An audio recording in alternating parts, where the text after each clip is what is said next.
Everyone, अगर आप भी अभी तक कुछ भी नहीं पढ़े हैं human rights law and practice में, तो चलिए हम आपको सारा का सारा चैप्टर का एक महत्वपूर्ण नोट्स बहुत ही सरल भाषा में बताए हैं। तो चलिए देखते हैं एक एक करके सारे नोट्स को, सारे क्वेश्चन को।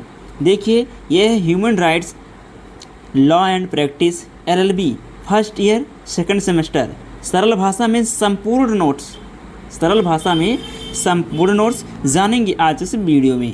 सबसे पहले हम जानेंगे, देखिए डॉक्टर भीमराव अम्बेडकर जी ने क्या कहा था। मानवाधिकार प्रत्येक व्यक्ति की गरिमा और सम्मान के लिए आवश्यक है। इनका संरक्षण ही एक न्यायपूर्ण और शांतिपूर्ण समाज की निशानी है। राइट। अब देखते हैं, जो पहला हमारा क्वेश्चन है वो है मानवाधिकार क्या है। मानवाधिकार क्या है, व्हाट इज़ ह्यूमन राइट्स। तो जो इसका आंसर है, इसका जो उत्तर रहेगा, मानवाधिकार वे मूल अधिकार हैं। मानवाधिकार वे मूल अधिकार हैं जो हर व्यक्ति को केवल मानव होने के नाते प्राप्त होते हैं। जो हर व्यक्ति को केवल मानव होने के नाते प्राप्त होते हैं। ये अधिकार जन्म से मिलते हैं और इनसे वंचित नहीं किया जा सकता है। ये अधिकार जन्म से मिलते हैं और इनसे वंचित नहीं किया जा सकता। इसका विशेषता क्या है? सार्वभौमिक, अविच्छेद, समानता पर आधारित, गरिमा और स्वतंत्रता की रक्षा। राइट। दूसरा क्वेश्चन है मानव विकास, मानव अधिकारों का विकास। मानव अधिकारों का विकास। Magna Carta 1215, English bill of rights 1689, अमेरिकी स्वतंत्रता की घोषणा 1776, फ्रांसीसी मानवाधिकार घोषणा 1789, संयुक्त राष्ट्र चार्टर 1945, सार्वभौमिक मानवाधिकार घोषणा UDHR 10 दिसंबर 1948। नेक्स्ट क्वेश्चन है मानवाधिकारों के प्रकार। मानवाधिकारों के प्रकार। चलिए मानवाधिकार देखते हैं। तो मानवाधिकार 3 प्रकार का है। नैसर्गिक अधिकार नेचुरल राइट्स, दूसरा विधिक अधिकार लीगल राइट्स, और तीसरा सकारात्मक अधिकार यानी पॉजिटिव राइट्स। प्रमुख वर्गीकरण: नागरिक एवं राजनीतिक अधिकार, आर्थिक, सामाजिक एवं सांस्कृतिक अधिकार, तृतीय पीढ़ी के अधिकार, एकजुटता के अधिकार। राइट। नेक्स्ट क्वेश्चन है सार्वभौमिक मानवाधिकार। सार्वभौमिक मानवाधिकार UDHR 1948 संयुक्त राष्ट्र महासभा द्वारा 10 दिसंबर 1948 को स्वीकार किया गया। कब? 10 दिसंबर 1948 को संयुक्त राष्ट्र महासभा द्वारा। प्रस्तावना प्लस 30 अनुच्छेद। यह कानूनी रूप से बाध्यकारी नहीं है परंतु नैतिक रूप से महत्वपूर्ण है।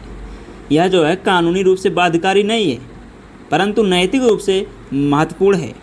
नेक्स्ट क्वेश्चन है भारत में मानवाधिकारों की स्थिति। भारत में मानवाधिकारों की स्थिति। पहला पॉइंट इसमें है भारतीय संविधान में मानवाधिकारों की रक्षा की व्यापक व्यवस्था है। मौलिक अधिकार, नीति निर्देशक तत्व, मौलिक कर्तव्य, न्यायपालिका द्वारा संरक्षण यानी रिट का अधिकार। नेक्स्ट है 6वां मौलिक अधिकार और मानव अधिकार। मौलिक अधिकार और मानव अधिकार। संविधान के भाग 3 अनुच्छेद 1235 में दिए गए मौलिक अधिकार मानवाधिकारों का ही हिस्सा है। प्रमुख अधिकार: समानता का अधिकार 14 से 18, स्वतंत्रता का अधिकार 19 से 22, शोषण के विरुद्ध अधिकार 23 से 24, धर्म की स्वतंत्रता 25 से 28, सांस्कृतिक एवं शैक्षिक अधिकार 29 से 30, संवैधानिक उपचार का अधिकार 32। ये था मौलिक अधिकार और मानव अधिकार। राइट। नेक्स्ट है जो हमारा नेक्स्ट पॉइंट है, नेक्स्ट क्वेश्चन बनेगा वो है मानव अधिकार संरक्षण अधिनियम 1993। 28 सितंबर 1993 को अधिनियमित, 2 अक्टूबर 1993 से लागू। राष्ट्रीय मानवाधिकार आयोग NHRC और राज्य मानवाधिकार आयोगों का गठन। मानवाधिकारों के उल्लंघन की जांच और सिफारिश करना। नेक्स्ट है 8वां राष्ट्रीय मानवाधिकार आयोग NHRC। स्थापना 12 अक्टूबर 1993। मुख्यालय नई दिल्ली। संरचना: अध्यक्ष पूर्व मुख्य न्यायाधीश या सुप्रीम कोर्ट के न्यायाधीश। सदस्य कार, शिकायतों की जांच, जेलों का निरीक्षण, मानवाधिकार, शिक्षा को बढ़ावा देना, सिफारिशें देना। शक्तियाँ, सिविल न्यायालय जैसी। राइट। नेक्स्ट पॉइंट हमारा है 9वां, राज्य मानवाधिकार आयोग SHRC, स्थापना राज्य अधिनियम द्वारा। कार्य, राज्य में मानवाधिकारों की रक्षा और संवर्धन। संरचना, अध्यक्ष, पूर्व मुख्य न्यायाधीश, हाई कोर्ट न्यायाधीश। सदस्य। शक्तियाँ, NHRC जैसी। चलिए आगे बढ़ते हैं। अगला हमारा जो है 10वां पॉइंट वो है मानवाधिकार उल्लंघन के उदाहरण। नंबर 1 है हिरासत में यातना और मृत्यु। नंबर 2 है फर्जी मुठभेड़। नंबर 3 है बाल श्रम। नंबर 4 है महिला उत्पीड़न। नंबर 5 है जातिगत भेदभाव। नंबर 6 है बंधुआ मजदूरी। नंबर 7 है पर्यावरण प्रदूषण। राइट। नेक्स्ट है 11वां हमारा जो हेडिंग है वो है मानव अधिकारों की सुरक्षा के उपाय। क्वेश्चन पूछेगा मानव अधिकारों की सुरक्षा के उपाय बताइए, तो आप लिख देंगे जागरूकता और शिक्षा, कानूनों का प्रभावी क्रियान्वयन, स्वतंत्र निष्पक्ष न्यायपालिका, राष्ट्रीय और राज्य आयोगों की सक्रियता, अंतर्राष्ट्रीय संगठनों के साथ सहयोग। नेक्स्ट है 12वां अंतर्राष्ट्रीय मानवाधिकार साधन।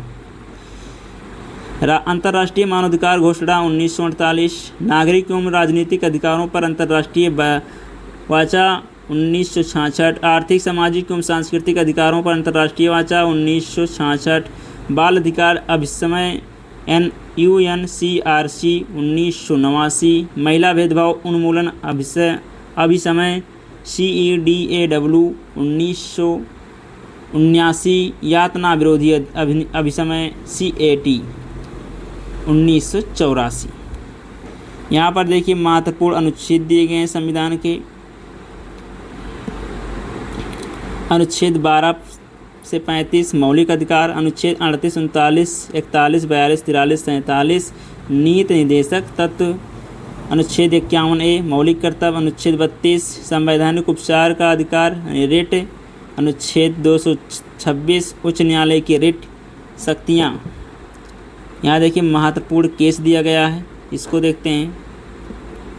नंबर 1 है मेनका गांधी बनाम भारत संघ 1978। नंबर 2 है विशाखा बनाम राजस्थान राज्य 1997। तीसरा है DK बसु बनाम पश्चिम बंगाल राज्य 1997। और चौथा है people's union for civil liberties PUCL केस। छठवां है SC मेहता केस। इन सारे के सामने देख रहे हैं जो मेनका गांधी बनाम भारत संघ है, यह जीवन और स्वतंत्रता की व्यापक व्याख्या इसमें की गई है। विशाखा बनाम राजस्थान जो है ये कार्यस्थल पर यौन उत्पीड़न के विरुद्ध दिशा निर्देश दिया गया इसमें। तीसरा है DK बसु बनाम पश्चिम बंगाल, इसमें गिरफ्तारी और हिरासत में अधिकार। चौथा people's union for civil liberties, इसमें भोजन का अधिकार। और 5वां है पर्यावरण का अधिकार, SC मेहता केस में पर्यावरण का अधिकार, जीवन का अधिकार। राइट। अब देखिए यहाँ पे कुछ ट्रिक दिए गए हैं याद करने के, शॉर्ट ट्रिक और यहाँ भी याद करने का ट्रिक दिया गया है। देखिए यहाँ लिखा है UDHR और NHRC। U से यूनिवर्सल डिक्लेरेशन, N से नेशनल, D से डेट 10 दिसंबर 1948 और H से ह्यूमन, और यहाँ पर H से ह्यूमन राइट्स और R से राइट्स 30 आर्टिकल्स। और यहाँ N से नेशनल, H से ह्यूमन, R से राइट्स और C से कमीशन। यह है याद रखने की ट्रिक। RIGHTS राइट्स, R से रिस्पेक्ट सम्मान, I से इंटेग्रिटी अखंडता, G से ग्रोथ विकास, H से हार्मोनी सद्भाव, T से ट्रस्ट विश्वास, S से सिक्योरिटी सुरक्षा। तो ये था जो है संपूर्ण नोट्स ह्यूमन राइट्स। सब्जेक्ट है human rights law and practice. LLB first year second semester के जितने भी छात्र हैं उनके लिए वीडियो बहुत ही हेल्पफुल है। तो आज के लिए इतना ही, मिलते हैं नेक्स्ट वीडियो में। तब तक के लिए पढ़ते रहिए, मस्त रहिए। जय हिंद, जय भारत।